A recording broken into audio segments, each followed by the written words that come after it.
আসসালামু আলাইকুম রহমতুল্লাহি ওয়া বারাকাতুহু। 11 নম্বর যেটা আলাক্তা বলাও তার কুতুবের আকীদা।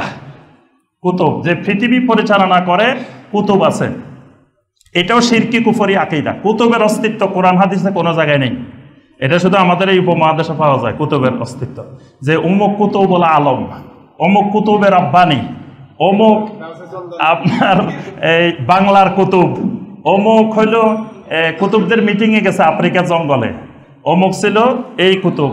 এই সব অস্তিত্ব এই অঞ্চলে পাওয়া যায়, কিন্তু কোরআনে কারিমে কোনো হাদিসে কুতুবের কোনো অস্তিত্ব নেই। বরং এই কুতুবের আকীদা এমন শিরকি আকীদা যেটা আরবের মুশরিকরাও এই আকীদা পোষণ করতো না। মুশরিকদেরকে জিজ্ঞাসা করা হয়েছে, ওয়ামান ইউদাব্বিরুল আমর, বলো দেখি আসমান জমিন কে পরিচালনা করে? মুশরিকেরা উত্তর দিচ্ছে, সাইয়াকুলুন আল্লাহ, একমাত্র আল্লাহ সবকিছু পরিচালনা করে। আর এই জমানার মুসলমান নামদারি মুশরিক বিশ্বাস করে বসে আছে যে আল্লাহ একা পরিচালনা করে না, আল্লাহর এই পৃথিবী পরিচালনার জন্য আল্লাহ কিছু কুতুব রাখছে, কিছু গাউস রাখছে, কিছু আবদাল রাখছে, কিছু আওতাদ রাখছে।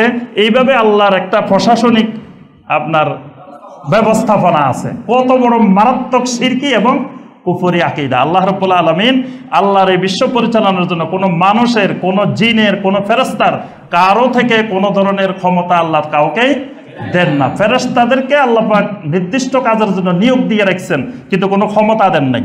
ফেরেশতাদেরও কোনো পৃথিবী পরিচালনার কোনো ক্ষমতা নাই। আমার আপনার রূহ কবজ করার জন্য দায়িত্ব দেওয়া হয়েছে, কিন্তু এক সেকেন্ড, এক মুহূর্ত আগে তার রূহ কবজ করার ক্ষমতা ওই ফেরেশতার নাই।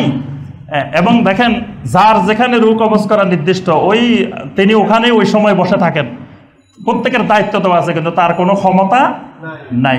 মানুষকে আল্লাহ কোনো দায়িত্বও দেন নাই, কোনো ক্ষমতাও দেন নাই।